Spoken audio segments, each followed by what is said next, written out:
Check the uninterruptible power supply to ensure the redundant power supply is operational. This is crucial to prevent data loss or downtime.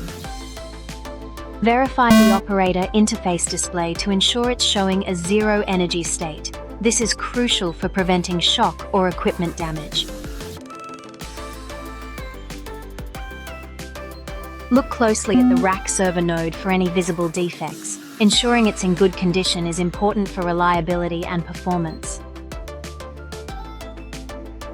Inspect the storage array enclosure for any signs of overheating. It's important to catch issues early to maintain the system's reliability and safety. The main server chassis needs your attention. Check it for any irregularities to ensure it's functioning properly and maintain overall system stability.